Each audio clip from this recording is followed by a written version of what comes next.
Cemetery Gates podcast featuring Xander Kane and Android Virus.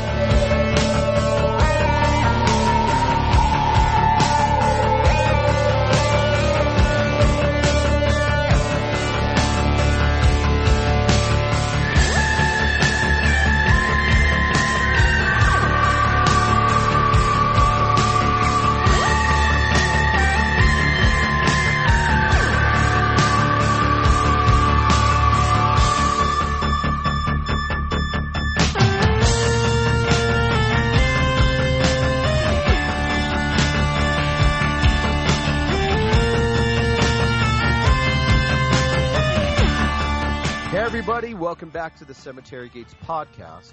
I am Android Virus, a.k.a. Aaron, or whatever the fuck you want to call me. Joined by my illustrious co-host, Mr. Xander Kane. How you doing, sir?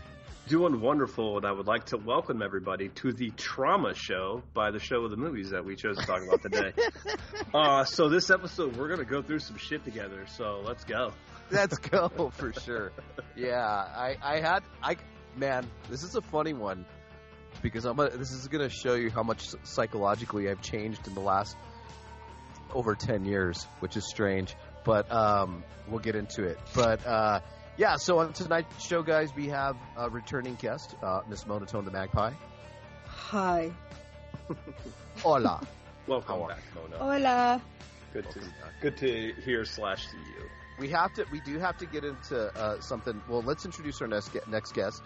He will remain somewhat anonymous, but that's okay. We're going to call him Dr. R, who he is, I would say. You're a real doctor, right?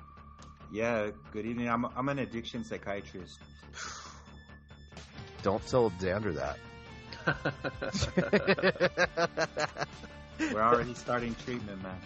Oh. I watch these movies. We got some stuff to talk about, guys. Yeah. So thank you for coming to the show and gracing us with your presence. We mean that from the bottom of our hearts. And I do want to get into something really quick, and I wanted to bring it up, and it's gonna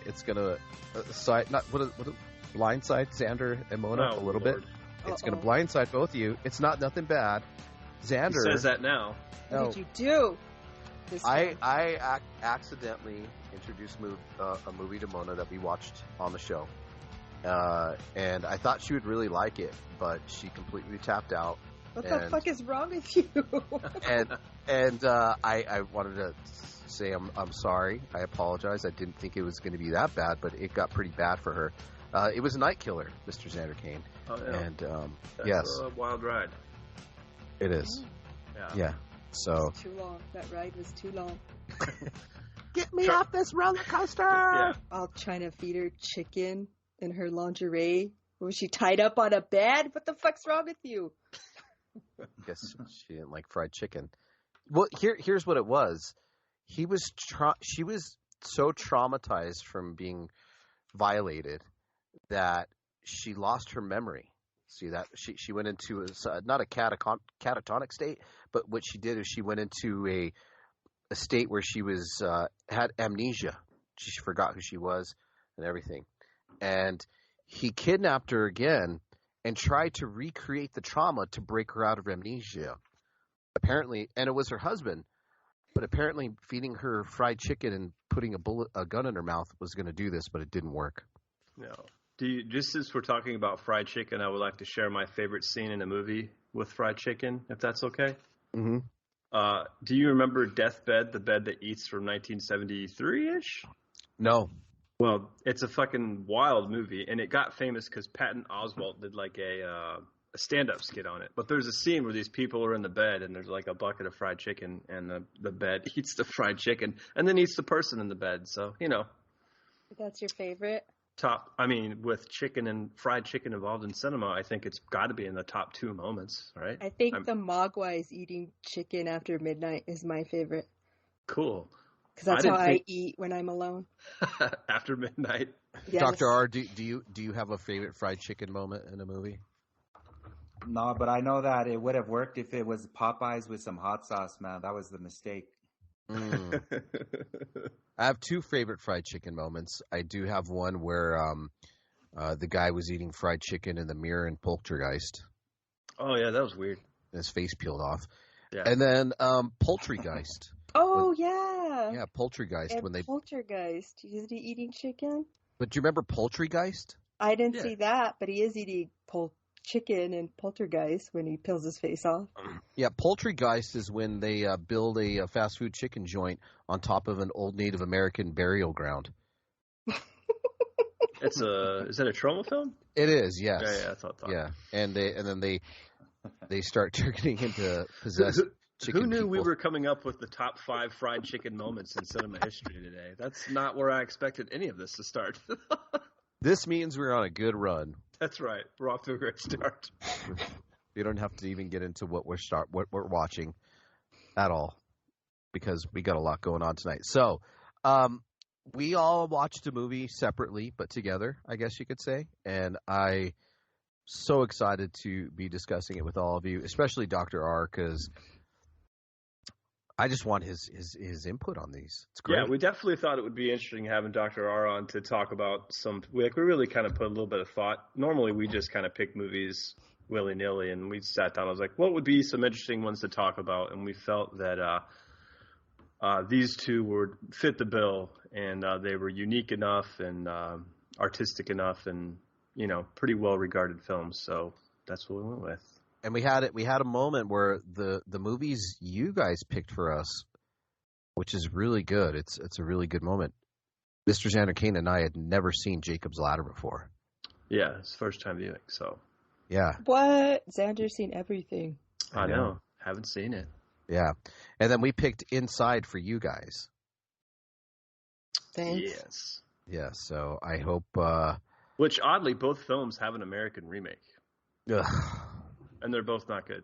no. But, yeah. Yeah, so let's get into our first movie, guys, because we'll go through this and we'll talk about it and get everybody's thoughts on it, and we'll walk through it and talk through it and hold hands together through this. Because as they say, Hold if you hands. cannot, Don't fucking touch me.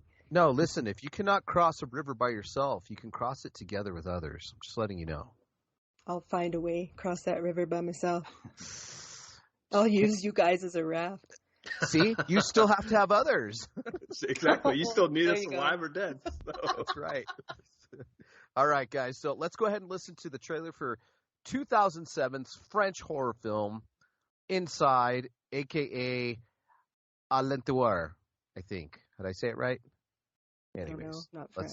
let's listen to the trailer. We'll be right back.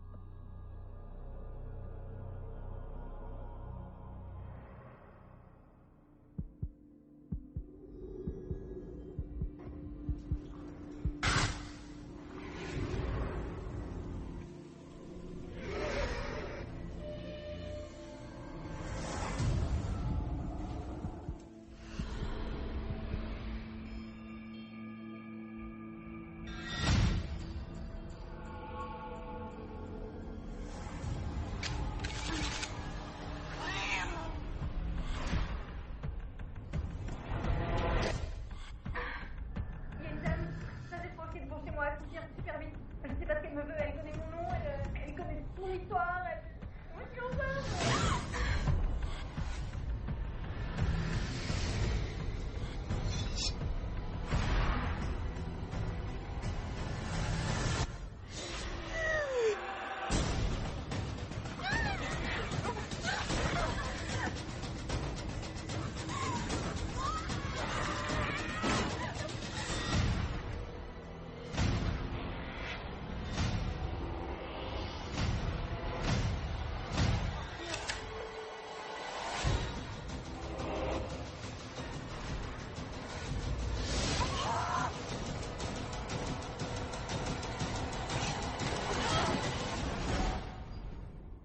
All right, guys. That was a trailer for 2007's French horror film Inside. And that was, I don't know, it was just a slew of French movies that came out around that time that were made to shock the senses. Yeah, this is part of the kind of new wave of French horror films. So you got this and Martyrs and Inside, and they all really focused on kind of high violence and real visceral, just kind of stories that were really setting themselves apart from everything else that was coming out right at the time. So Cool thing about this movie, it was directed by two people, Julien Mari and Alexandre Bustillo, and starring Beatrice Daly and Alison Partis. So this is actually written by Bustillo, and this is the first time these guys collaborated together as directors. And it's about a home invasion. So let's take it away, guys. So technically, this is a Christmas movie, I guess you could say, right? It is. It takes place on Christmas Eve is the first night. It goes into Christmas Day, but yeah. And we start the movie off with a car accident and a mother who's pregnant. And that car accident subsequently kills her husband. And she's, making preparations for the baby's going to be delivered the next day. A mother who's pregnant? Is she a mother if she's pregnant, or does the baby have to come out to be a mother? Mother to be. What do you say, Dr. R? I don't know, but I kind of think that her husband deserved to die by hitting the windshield for making her drive in the first place. Fair enough. In the rain? Yeah, man. What the fuck was he thinking, man?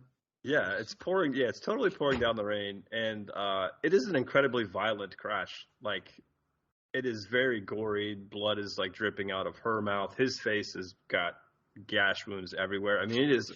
This opening scene is incredibly bloody, and you're like, where do we go from here?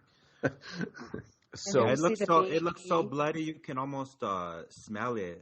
Yeah. You could even hear the sounds, like you could hear the blood dripping, like the amplified sound of it.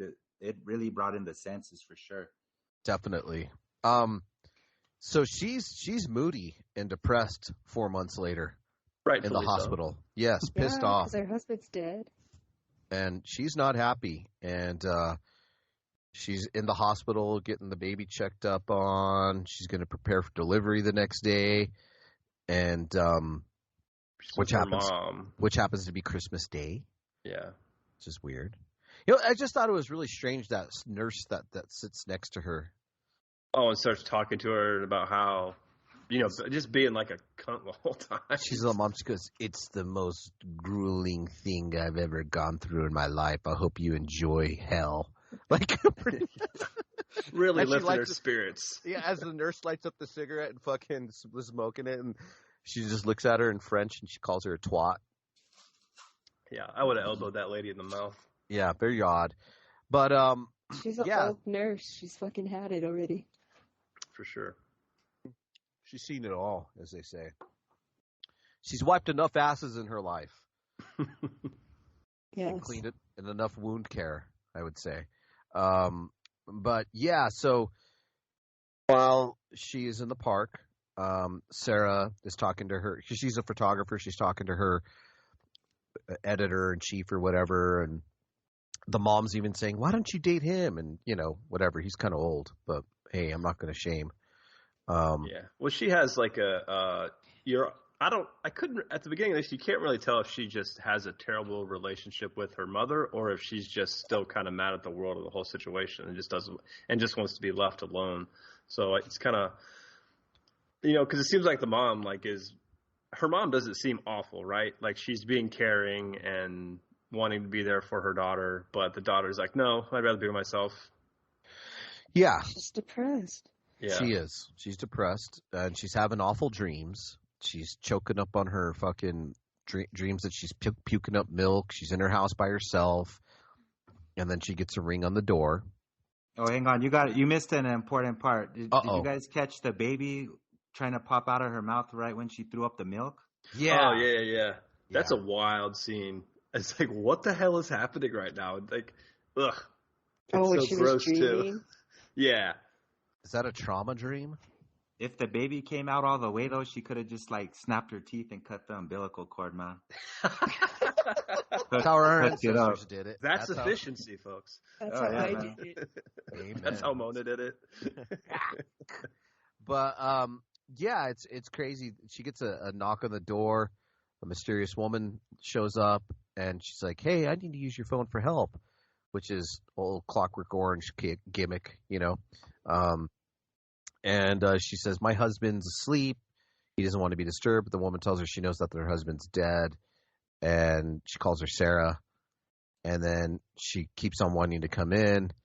And then she sees the lady standing in the window on the other side of the house. And she starts snapping pictures of the girl with the flash. Just to alarm her, I don't know. It was strange. But just her standing there, her silhouette. Just, I don't know. There's something ominous about it. Yeah, she's standing in that. I love the costume choice for that character because she's just standing in this all black dress, so it's almost like Lady Death is kind of coming, right? It's coming. Bad shit's about to happen. Dresses like my wife. It's very gothic dress. Yeah, and everything. Oh yeah, she did. Yeah, she was a fashionable killer, I will say. But when she calls the cops, she tells them, "Hey, this is what's going on." The police assure her she'll be fine. They're gonna have a patrol car and go visit her. Yeah, there's also a backstory going on here in France where there's a lot of political unrest. Like cars are being set on fire, like shit's going down over there, and so that's why the cops don't really come immediately because they're dealing with all that shit. Yeah, they're bogged down. Which is another thing that a lot of these this kind of new French new wave horror films in this era all have that. Like Frontiers is super political. Martyrs not as much, but yeah, they do deal with that. Which is again, I guess there was some political unrest in the mid to late, I don't know, 2000s. Yeah. Or early first decade of 2000s. Yeah. But as she's developing the photos, she recognizes the woman in the background of an earlier photo she took when she was in a park. So this lady's obviously stalking her. And, she kind of has like this daydream type of thing that her husband's holding her from behind. And, it's a very beautiful moment, but it's all in her head, and then she snaps out of it. Yeah, she gets flashback. Yeah, she's traumatized, and she goes to bed, and then the visceral shit starts. She is wakened up with scissors puncturing her pregnant belly from the lady outside. No, you missed when she's on the couch and she's she's on the couch, and the lady's behind her. That part freaked me out. Now, that was spooky. That with her white face in the background. Because you just thought it was the background, and then it moves out, blends. And you're like, that bitch is in the house. Yeah, she's getting stalked, all right. How did she get in the house? Did you guys snap on that? I don't think you really see how she gets in. I don't recall in any scene where she just kind of appears. Yeah, but I assume she's a resourceful lady. Yeah, she's been stalking her for a while, so I would just assume that she kind of learned her routine and knew what areas were locked and not locked and got in there. Yeah, it's crazy because she kind of goes through the house a little bit, and then I don't know. She makes it into her room with the scissors, attempts to puncture her stomach, and then she wakes up right away, and then she gets her face slashed. She did puncture her stomach. That's when she woke up. Yeah. Well, the belly button. Mm-hmm. Yeah, that made me fucking cringe a little bit. It just shows the baby. The baby's reaction. You get these throughout a lot of this film, you get these little kind of internal womb shots of the baby. Most of the scenes look like the baby's panicking because it's always happening when she's in a state of distress. Hence the name Inside, I guess, right? Yeah. And the lady's inside her house. There you go. I just put it together. Double entendre. And she fights off. She gets her face slashed and her lips, which looked to hurt pretty bad. And that's a gnarly face cut she gets from those scissors, man. It is pretty gross. I felt that one. She says, she locks herself in the bathroom. The lady's like, "Hey, I want your fucking kid." She tells her intentions. I'm taking it. Taking the baby. You don't want it.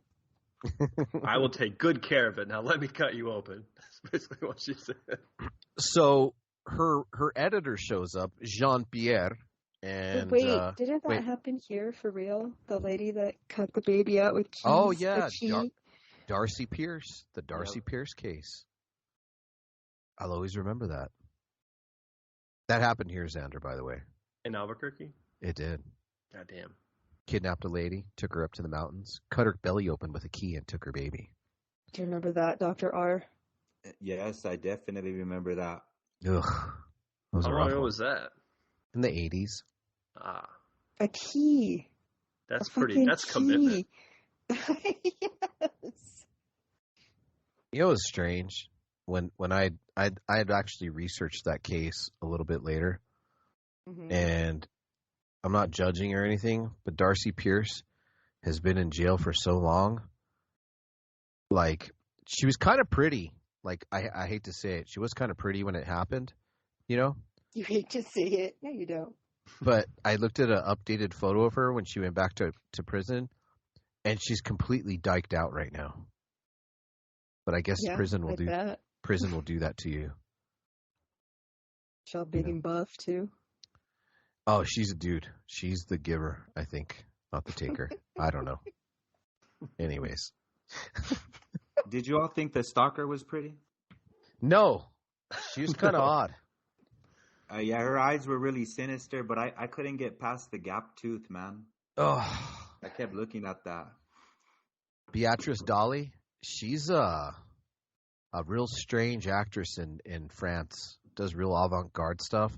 Yeah, she's in a ton of art house stuff. And if you actually can Google her, and there's interviews with her teeth in real life are stained real bad. And You ruined his fantasy. she's a smoker. She's a smoker, and her teeth are all fucked up.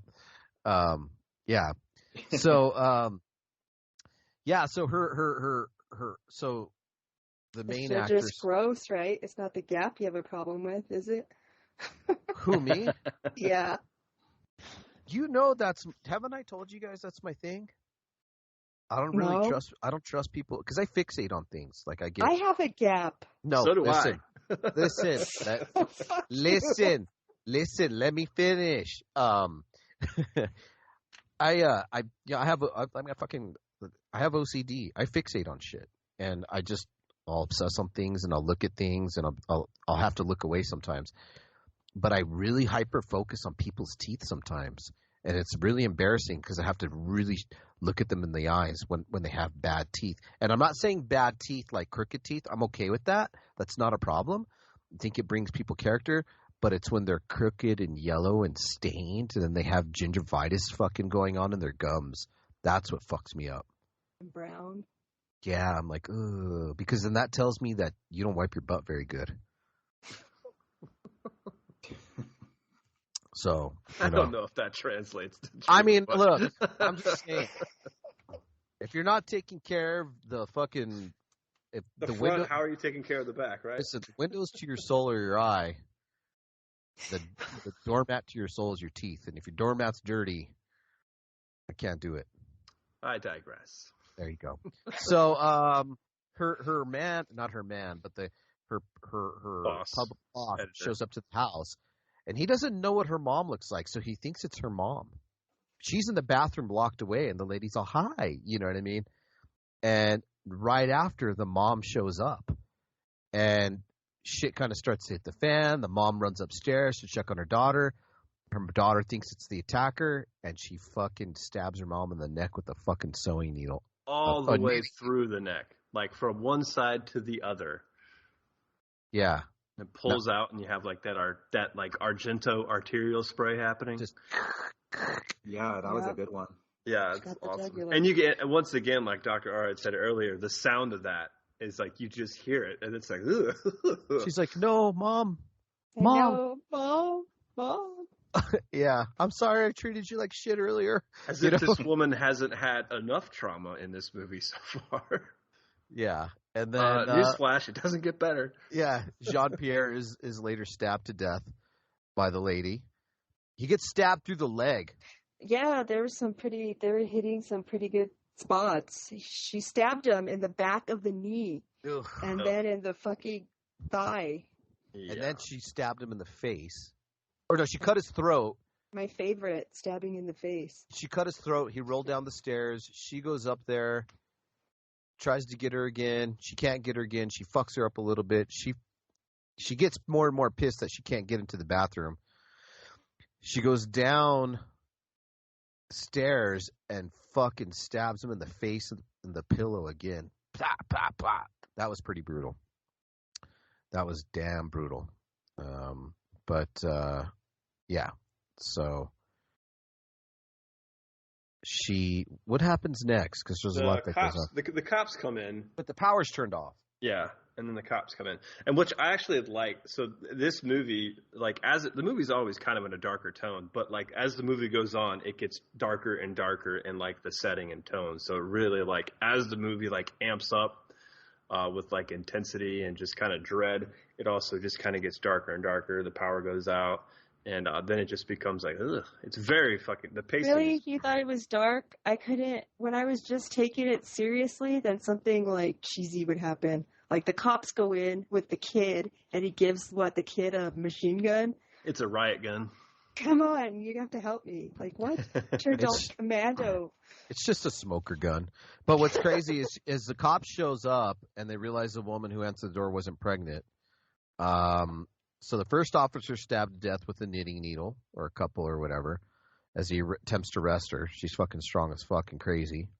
And then the second cop is shot in the back of the head as he tries to help the chick. And that was a fucking brutal scene.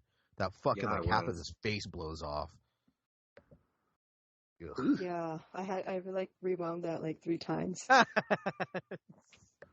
Did you watch it in slow motion?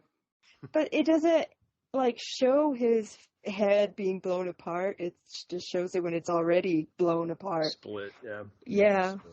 Yeah. She turns the power off. Over and over and over. It was great. Yeah, so she turns the power off as the third cop enters. They waiting until to turn it back on before she shoots another cop, and then she stabs the fucking the kid in the head with scissors. And he's like wandering around like with scissors in his head. That was really strange. And Sarah kind of just grabs her balls and she's like, "Hey, I'm gonna fucking fuck this bitch up. They ain't getting my baby." And they fucking fight like a motherfucker with household appliances in the kitchen. And and as she's attempting to fucking like on top of her, she lights up a cigarette and she sprays her in the face with aerosol and Freddy Krueger's her face up a little bit. Yep, that was a good one, man. Yeah. And the face of the toaster. Yeah. And then fuck it, we're doing spoilers. So we get the big the big reveal that Sarah reveals that she's the other driver in the car accident, which killed her unborn baby. Or not Sarah, but yeah, she tells Sarah this, and she wants Sarah's baby as a replacement. Right. You took mine, I'm taking yours. That's it. That's what it goes by. And so before anything else can happen, they're interrupted by the arrival of another cop that shows up. And so he survives the attack, but he's now like, well, he's blinded. He's all fucked up. Mona said something about him being a demon, which he wasn't. He's just fucking fucked up. I said, why did he get all demon zombied out? Oh. Was he stabbed in the eyes? Yeah, his eyes were gouged. He's gone, dude. He's like, just, you know. Yeah, he couldn't see when that happened. Yeah, he assumed that she was the bad guy, so he attacked her. Forcing her water to break.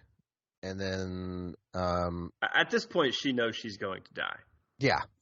And her water breaks, and she's like, "I'm not going to survive this." Yeah. So the woman helps Sarah. She brutally kills the cop.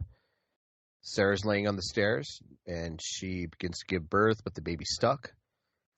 Sarah tells the woman what to do. Yeah, do what you came here to do. Yep.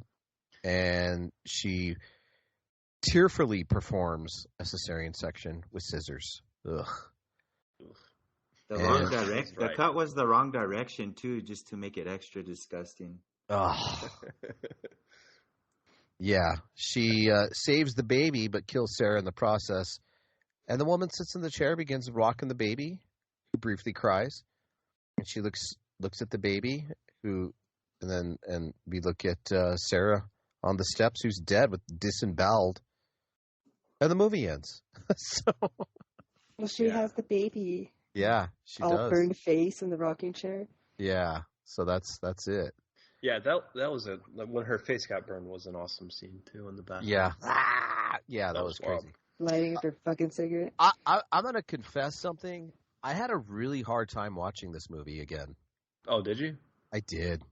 I had to turn it off a few times. Like I just wasn't Why? either. I just wasn't in the. It's not that I wasn't okay. I just wasn't in the mood. It wasn't like, oh, I'm gonna watch this, like plop it on. I was like, I think I was like having like some weird anxiety issues going on, so I was just like, well, it's not a movie that makes you feel good. no. It's like I need to watch some pro wrestling or something right now. It didn't make me, it didn't scare me, it didn't disturb me. I told you I'm getting older and sensitive. I don't know what to say.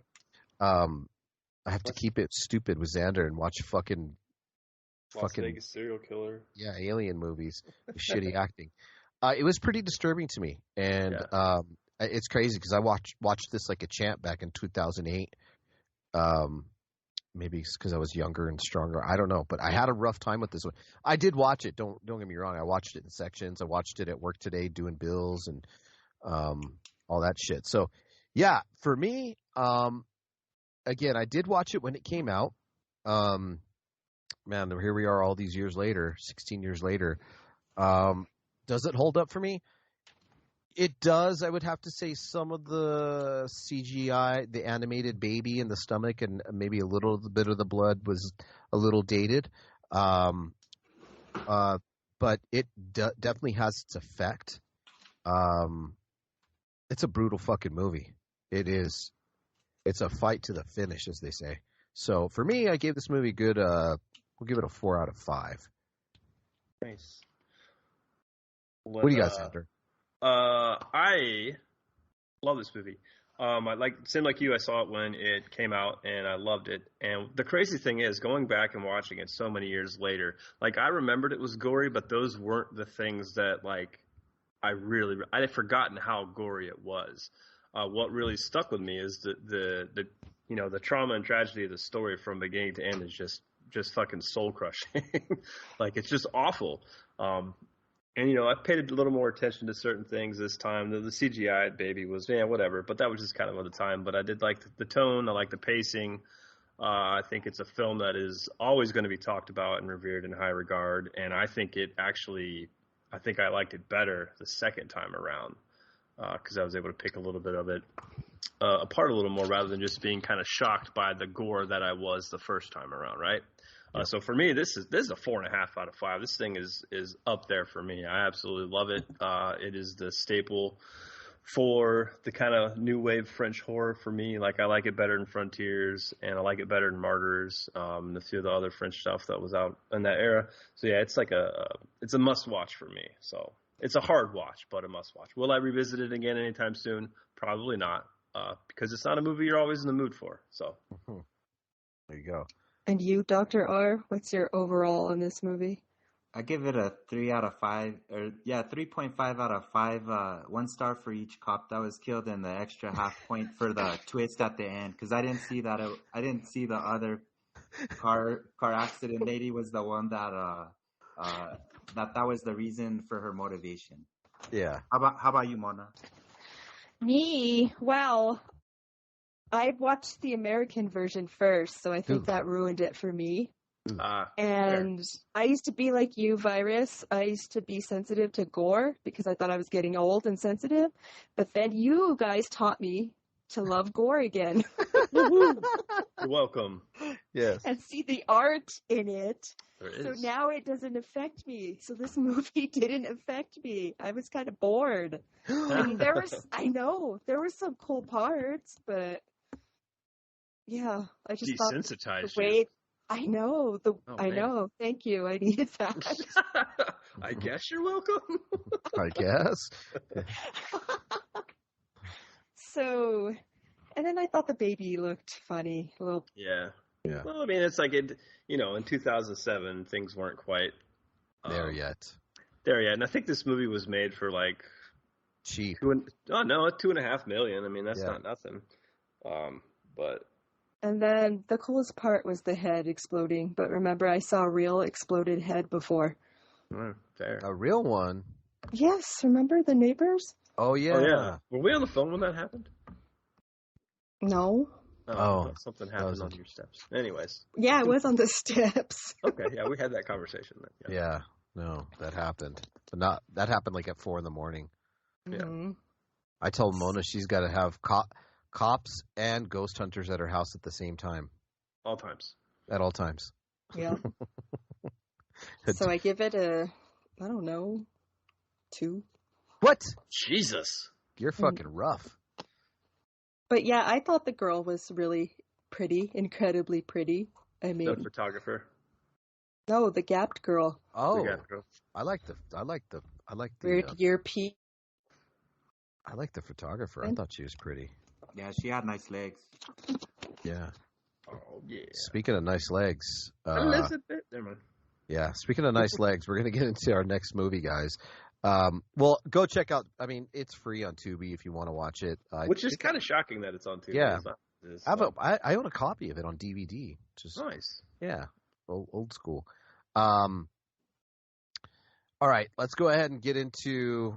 Let's play the trailer first. Let's play the trailer first, guys. Of 1990s Jacob's Ladder. We'll be right back.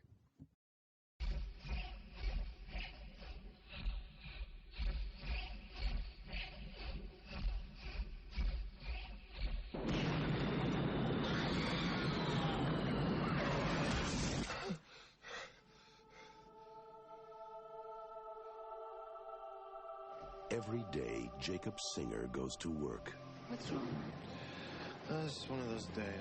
And every day, he wonders what is happening to him. Maybe it's the pressure, Jake. They're like demons, Jess. They weren't human. What were they, Jake? Let me look at your hand. You have a very strange line. See, according to this, you're already dead.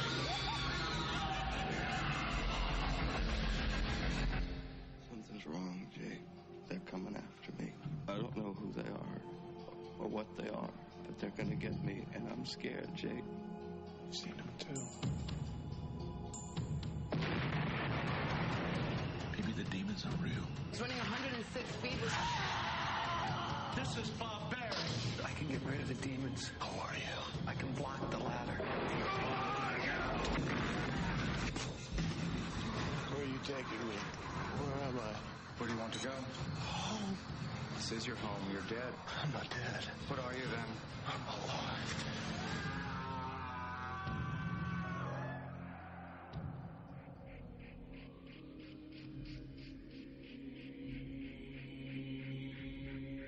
Right, guys, that was a trailer for Jacob's Ladder from 1990. It is an American psychological horror film, and I'm gonna let you guys lead this one because I got so much to say.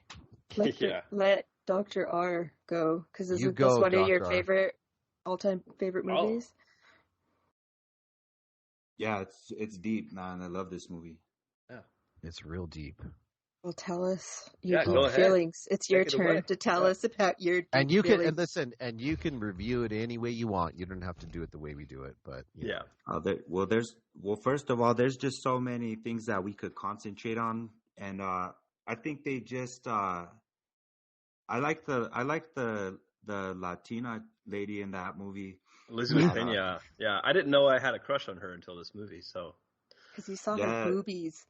not that, it's the dancing scene, but we'll get into that later. Well, the dancing scene was excellent, and I guarantee, like, all those demons that move their heads really fast, I guarantee, like, she was like face sitting on all of them, man. Can I say something? I was telling Xander earlier, that my wife looks like that, naked. You're a blessed man. Even after 5 babies, she looks like that, naked. Yes, I'm very blessed. And I was like, because we were watching it, and I was like, hey, her titties kind of look like yours.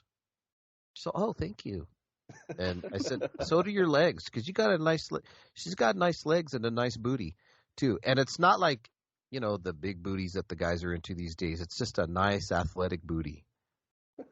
So I was very, very. It made me appreciate my wife's physical attributes a little bit more. Yeah, who knew you were going to come out of this movie with that? Yeah, well, you should say what it was about. Oh yeah, sorry. With this movie, though, you can come at it from so many angles: psychiatry, biochemistry, spirituality. There's all kinds of different symbolism throughout all of it. Sorry. Yeah. Should we walk through it beginning to end, and then just kind of run down the how it starts and how we get to where we're going and get again. Go ahead, Xander. Tell us what's about. Yeah, so the movie starts off. It's like you feel like you're about to watch a war movie, right? Like it takes place in Vietnam, and we see what's his name, Jacob Singer, who's played by Tim Robbins. Also, star-studded cast in this thing. Tim Robbins, Elizabeth Pena, Danny Aiello, a young Macaulay Culkin, which I had no idea was in here. Ving Rhames. Ving Rhames, Jason Alexander. List goes on and on. What is his name? Eric DeSalle? I couldn't take him seriously. I just thought of Soul Glow. Oh, yeah. Oh, yeah, from Coming to America. Yeah, Eric DeSalle. Soul Glow. Yeah. So, you get this giant action scene in Vietnam, and Jacob Singer winds up catching a bayonet, and his guts are everywhere, and he gets in a helicopter, and they take him away. And then you flash into like current times. We find out he works for the post office, and then he just starts like they explain like he's just doing his normal. He's living like a normal person, but he winds up having like all these visions of like demons and tentacle monsters, and he's just not all there. You slowly start to see him kind of lose his mind. And Elizabeth Pena plays his wife, who they live in an apartment together. And or it's his girlfriend. Right? Or his girlfriend. Yeah, they've been together for a while, but she's like, she kind of slowly starts getting at her wit's end with him, like kind of losing his mind. And the movie just keeps going on, and he keeps having flashbacks of she's a horrible girlfriend. The war, and he keeps going to the VA hospital to see a psychiatrist that he talks to. Or no, chiropractor. I'm sorry. That guy's a chiropractor, right? He does like the back. Well, his girlfriend. See, he's got a wife, and he's got 2 kids, and what threw me off, or an ex-wife, and this is the part that reminded me of my wife a little bit when she's like, your older kid dropped just this off, and she's already giving him shit for naming her kids Christian names. Which kind of like, I'm like, oh. Biblical names? And her name's Jezebel. Jezzy. You know what I mean? Jezebel. What do we know as we're Jezebels? And she almost gets like violently mad at him because he looks at the picture. One of them is Macaulay Culkin's his dad's son that died before he went into Vietnam. And he starts crying. And then she like starts, he's like, hey, what the fuck's wrong with you? She's fucking the picture. I don't like things that make you cry. Which is a weird, harsh statement. Or even when he was dreaming and she said you were talking in your sleep again and talking about your wife and your sons, even the dead one. Yeah. Like, lady. She reminded me of my wife when she says, I don't like things that make you cry. It's so harsh. Well, like, dude, there's something about fucking Latinas, dude. I don't know. Yeah. There's something she was a jealous hater, man, and she burned all of the pictures too, man. Yeah, that was kind of, and they never revisit that after that. No, I think I know why, though. The chiropractor said something about do you know why I think demons are going to burn your past. Yeah, but then he finds the pictures later. He finds more pictures and notes later. It was in his little box from the army. Do you know why I think she burnt the pictures? Why? Are you alluding to what the chiropractor was telling him? Yes. About like angels and demons? Yeah. Yes. Yeah, that's exactly why. But still, I don't know though, man. It could also be just to make it more realistic because all my Latina girlfriends, they go straight to the pictures and attack them, man. I don't have shit, man. I think she burnt the pictures because this is my perspective, is that the pictures are a reminder of how good his life was. Yeah. And this is my assessment of the movie, and I'm probably blowing my little bit early here. I think he was in purgatory, and I think that she was in purgatory, but she's also a Jezebel, and that he was going to leave her, and she knew that he was going to leave. He knew eventually he was going to leave her, and the pictures were his link to heaven. The pictures were a link to being happy and being fulfilled and whatever, going to heaven. So she burnt those to kind of wipe away that link, because she's, what they say is misery loves company. You know what I mean? Because and then I think when he'd go to the chiropractor, he was healing him. And there's even that scene. So some people tell you look like an angel, and he just kind of laughs with those warm eyes and that warm smile. He's like, I hear that sometimes. And he had the light shining behind him. Mm-hmm. I'm like, oh, he's an angel. And dude, this is funny, because right when we were fucking first started watching it, like I'm telling you, right when we were in the beginning of it, my wife has never seen this movie, doesn't know a goddamn thing about this movie. She goes, he's in purgatory. Like 5 minutes into it. I agree with that, Virus, because if purgatory is something that transcends time, it's like outside of the timeline, and so it's not even that he's having flashbacks. It's like he can just enter different points at all times, even at the same time, which makes it really disorienting. But it, like, looking at it like that is as though he's in a purgatory or someplace outside of time, is kind of how it like interweaves really seamlessly throughout all these scenes, man. I just sorry, my wife was changing. I was looking at her Elizabeth Pena shaped breast. Now she's laughing. So little boobies, she said. That's okay. Little boobies can be sexy. They don't have to be gigantic, It's all right. I appreciate all boobies because they feed us as children. So I think, like, even at the beginning of the movie, like when he was, you've seen some of the signage behind him. There was a sign that said hell. There was another sign that said ecstasy. You know what I mean? Yeah, there's a lot of anti-drug signs in this whole movie. That's like the whole kind of, like when they're in the subway and stuff, all those signs are anti-drug signs, which is just like tying into, the whole, which we haven't gotten to yet, but we'll get there in a second. And I think like when he got off that train, because he was lost. He's like, fuck, he was lost.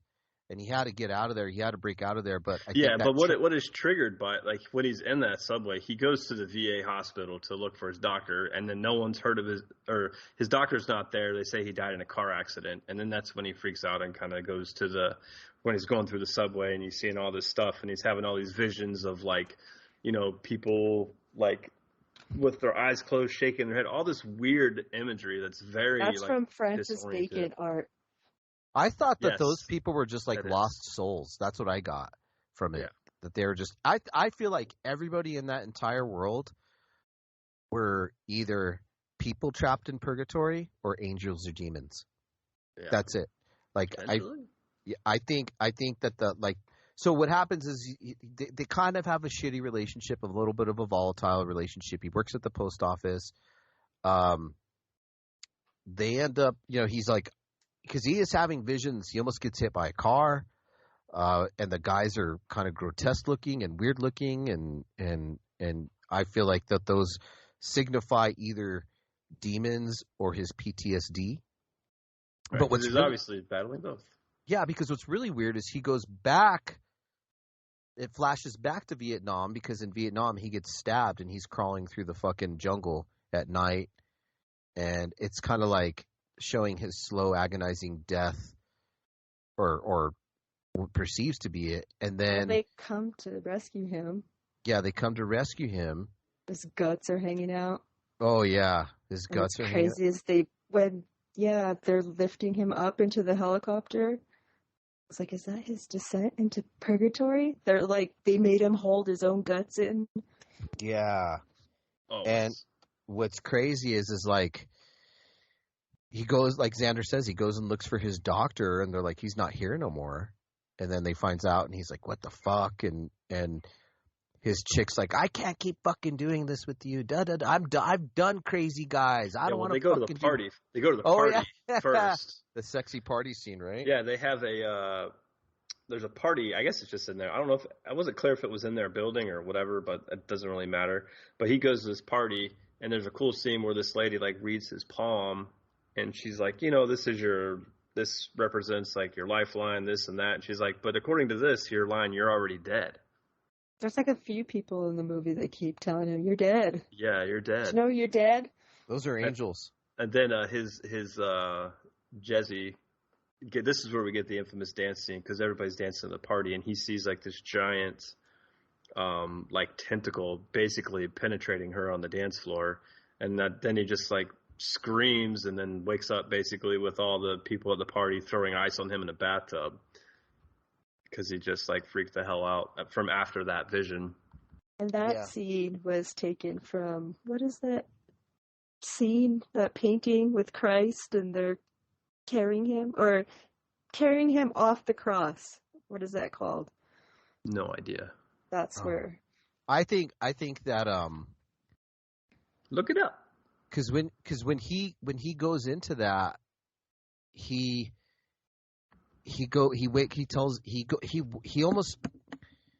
gonna die, right? He's on the precipice of death, and then he wakes up and he's in his house with his wife. His kids are there, and he's like, I had this horrible dream, but she was good in bed. It was a nightmare. And his wife's like, just go to sleep. And you could tell they love each other. They've been together for a while. And then his dead kid, Macaulay Culkin's like, hey, Dad. And then I'll go tuck you in. And it was really endearing. He's like, can you leave the door open? He's like, what? Because he was going to shut the door. He's like, leave the door open a little bit more, a little bit more, a little bit more. Okay, leave the door open. And to me, that was like representative of like, don't close yourself off to the good shit. Do you know what I mean? Like, don't. If you close yourself off to the good shit, you're going to be stuck here or you're going to go to hell. So he listened to his son. But I think all those fucking people were dispatched by demons or they were in purgatory, whether unknowing, to bring him back down into purgatory with that ice. Because had she let him die like that, he would have ascended to whatever his heaven was with his wife and kids. Potentially. That's what I think.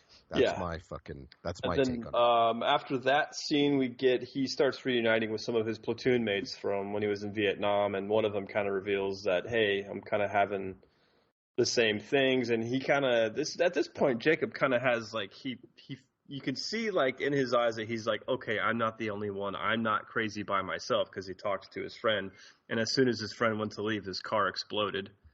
Yeah, up until that point though, I think. All those scenes that you just mentioned from the VA to the party, that each of those just like knocked away pillars that kind of connected me to what's real. Because it's like he knows the doctor was there. This lady is saying he never even existed. His file didn't even exist. So that just made me feel paranoid right there. And then I guarantee if I was in a party, I don't care how messed up I was, man. I would back the fuck up if this demon's in the middle flapping its wings. Right. But he's the only one that can perceive it. And so that right there is like makes me think and wonder like how much of this is just in his head and are all these other characters just projections of what's in his mind. And so it was just like such a quenching. Oh, and then the way he was moving through the scenes from the ice to his apartment to the jungle, it was just so quenching and refreshing to hear one of his buddies say, "Oh man, no, this is happening to me too." Yeah.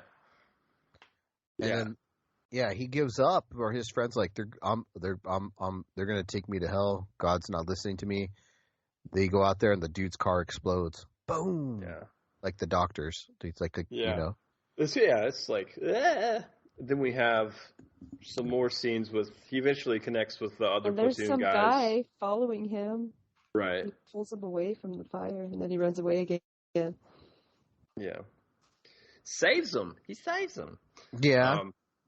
But the other platoon guys at the funeral of the guy that had passed away in the explosion, they start talking. They get Jason Alexander involved because they think that they've all been drugged by the military, and the military has something to do with this. Like why they're all seeing all these things, which is like kind of, the callback to all those posters in the subway are all anti-drug things. is the tie-in there. And then the guys eventually back out of the lawsuit, and it becomes a whole thing where he goes and gets in a fight with Jason Alexander. And then we have another, I believe this is where the scene is, where he's like pushed on the gurney and he's going through the hospital or whatever. Jason Alexander tells him, there's no records of you guys in the Army.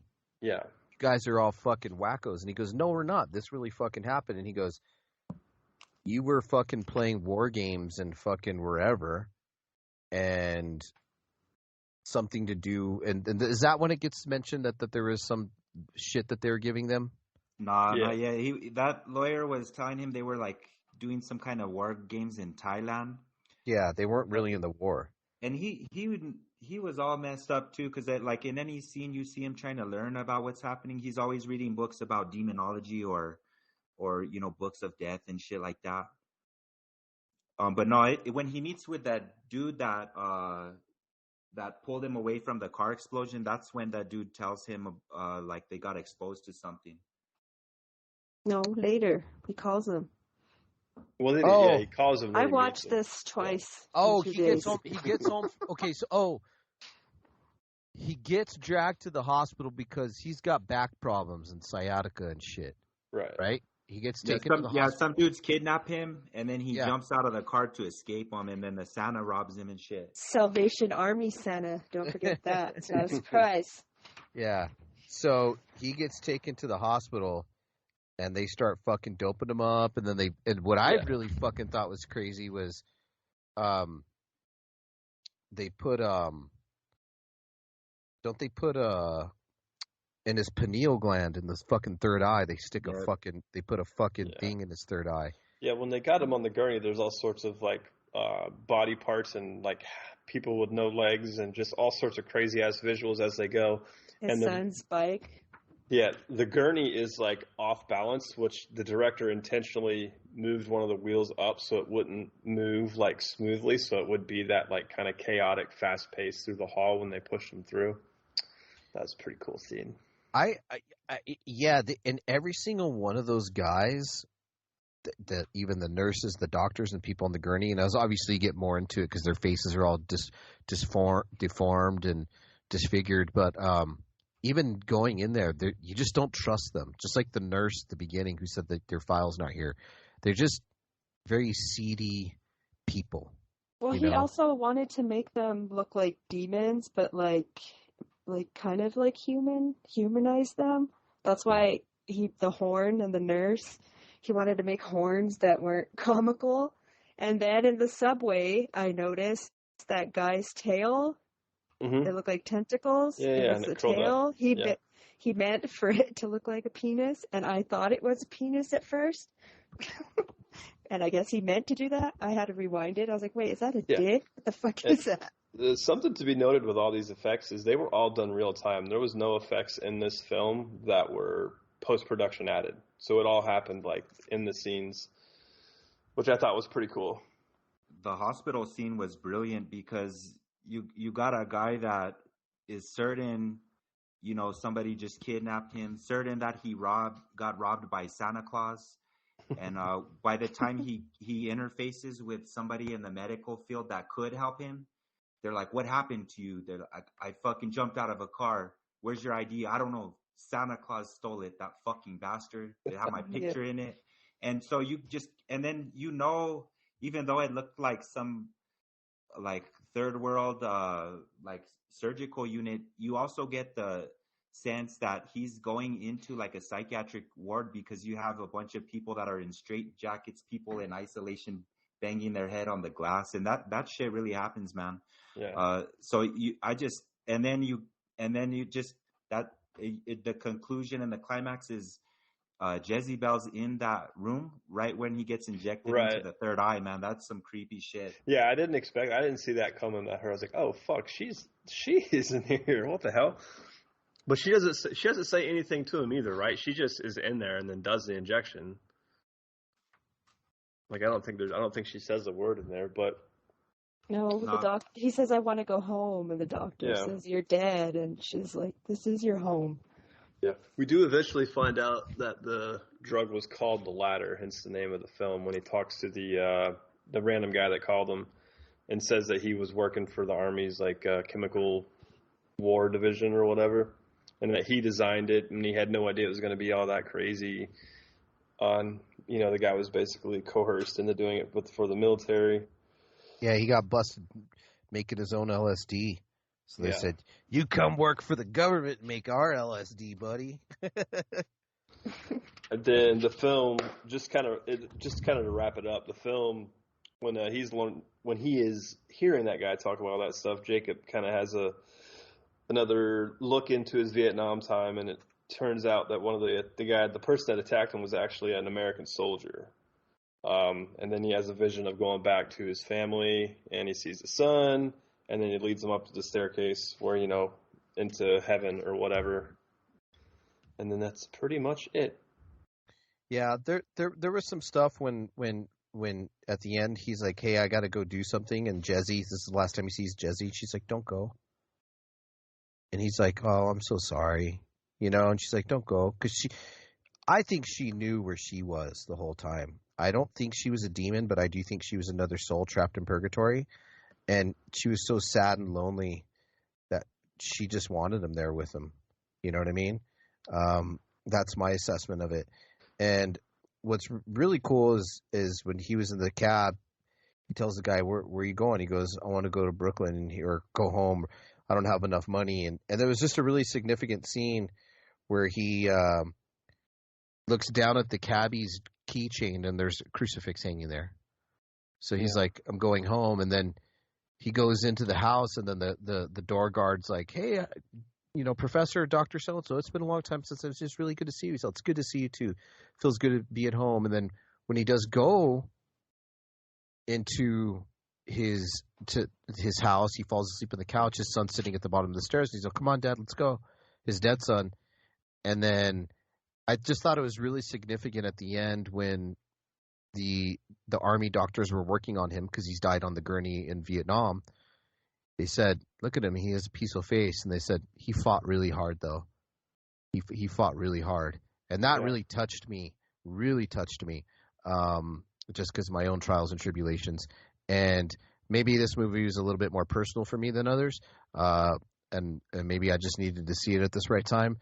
But in my assessment of the movie, and again, this is kind of an ambiguous film, just like Dr. R said, you can take it from a psychological standpoint, a religious standpoint, or whatever standpoint. For me, I feel like he got wounded in Vietnam. He was dying. He died. They were bringing him back, dying, bringing him back. He was fighting for his life. And while in his purgatory state, he had people that were there in purgatory that wanted to keep him there. He also had demons that wanted to take him. He also had angels that helped him, which was Danny Aiello. He picks up that thing and he's all swinging it. "Hey, I'll wrap this around your fucking head," because he rescues him from the hospital. It's like he had an avenging angel helping him, in my opinion. And I just think this movie was about heaven, hell, and purgatory, and Jacob's ladder is, a ladder or a dream that in the Bible that what's his name had? Jacob, right? Yeah. And it's the ladder to heaven. And that was the stair to heaven. That was the stairs at the end. His son was at the bottom of the ladder and led him up to heaven. And that's my take on the movie, man. And Jezebel was just a miserable lady who was stuck there, and she just wanted him to be there miserable with him. But fuck, this movie touched me on a lot of levels, guys, just because of my own psychological issues. But anyways, I'll digress. Yeah, you know what though, dog? If it all happened on the gurney and on the helicopter in Vietnam, then that would mean all those people were just projections in his own head, and it would also mean that the battle, between heaven, hell, and purgatory is inside of us. And that's also that kind of ties into the title too, because it's his ladder, it's his route and his path, and who knows, if maybe the same shit would happen to all of us if we were in the ICU, man. Yeah. What about you, Xander? What'd you think?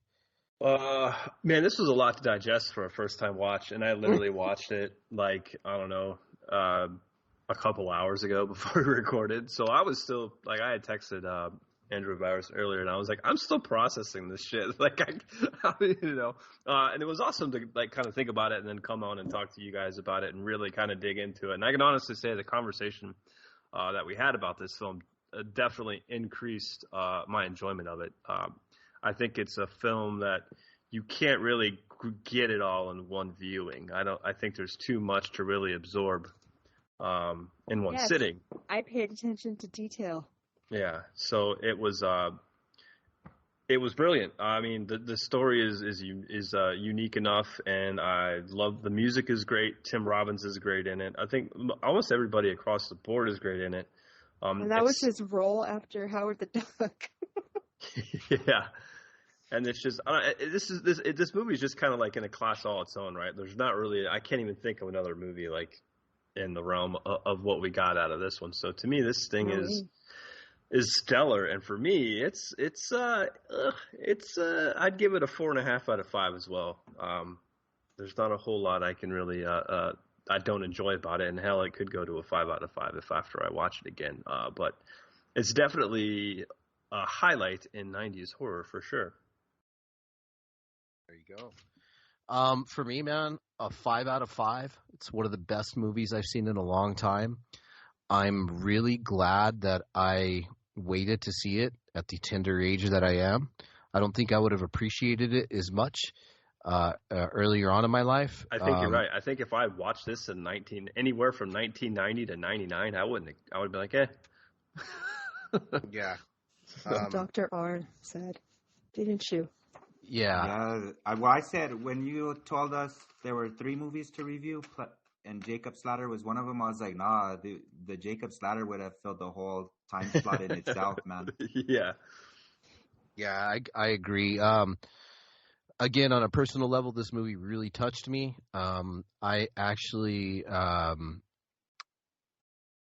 really, the movie, for as crazy and wild as it was, left me with a really strong feeling of hope at the end, which was really good. And I think for people who struggle with mental health or whatever, who kind of think on a deeper level and who understand their emotions or try to understand themselves and their own psyche, can kind of really appreciate this movie a lot more, in my opinion. And, for me, I woke up at 5 o'clock this morning thinking about this movie. Then I fell back asleep and had some crazy lucid dreams. And then I woke up again. I said, fuck it, I'm going for a 3-mile jog. And I was like thinking about this movie while I was running, and I felt really good. So I haven't had a movie do that for me in a really long time. So I appreciate the pick, you guys. It was amazing. Okay, my turn. Well, what did I'm assuming Dr. R, what was your rating on this? I assume it's a 5. Oh yeah, let Mona go first real quick. Okay. And then Yeah. Okay, I paid attention to detail, like I said. I like the beginning, the war parts. I noticed that all the soldiers were wearing different pendants of their beliefs. Peace, Star of David, a lucky horseshoe. And then Jacob's symbol, he had the symbol for, I don't know how to say it. It's AHIMSA. And that stands for the principle of nonviolence. And then when he wakes up, well, the whole fucking combat scene, I had the Toxic Holocaust song in my head, yes. War is hell. And then he wakes up on the subway with hell on the side in big red letters. And then I noticed he's reading, right, the book. It's The Stranger by, what was his name? Albert Camus. He's a French philosopher and writer. And the book that he's reading in the subway, it's about, it concerns a man who doesn't do what is expected by him of others. He seems to be floating through existence, but realize that at the moment of death that he must be responsible for his own life. That's what that book's about. So I was like, wow, that's cool. That is cool. I like that. And then when he goes to the apartment, if you look around, all around is like sacred imagery, like the story of the broken man. Wait, hold on. Like there's stuff with his past life. There's Judeo-Christian beliefs all around the apartment, spiritual objects, and art, a cross, another one made of swords. That one famous, the ape with the skull, which represents Darwin. And then stuff about good and evil. There's a rosary, the thinker, and then if you pay attention to all the books, there's the Inferno, of course. The Witch's Bible, demonology, sociology, and psychology books. So those, just looking at all the detail got me thinking, and I figured out the stuff in this movie. And I don't know, I thought it was, I loved this movie. I had to watch it twice in 2 days, and for me it's a solid 5. But yeah, I don't know, it made me sad what was the angel telling him about heaven and hell? Like you can't fear death to make it to heaven or to find peace, pretty much. And he said the only thing that burns in hell is a part of you that won't let go of life. Your memories, your attachments, they burn them all away. But they're not punishing you, he said. They're freeing your soul. So if you're frightened of dying and you're holding on, you'll see devils tearing your life away. But if you've made peace, the devils then are really angels freeing you from earth. Yeah, I guess this movie affected everyone. Thanks, Dr. R. Because, yeah, I'm afraid of death, but so it made me sad. It's like, well, I don't know how to find peace. Fuck you. So, yeah, I loved it. I keep recommending it to people, and yeah. So now you, Dr. R. Yeah, really powerful movie. The right when that chiropractor was talking about burning away things and attachments, he mentions a guy named Meister Eckhart, and that was a Christian mystic who would, go beyond reality and touch to the grounding of God and the cosmos.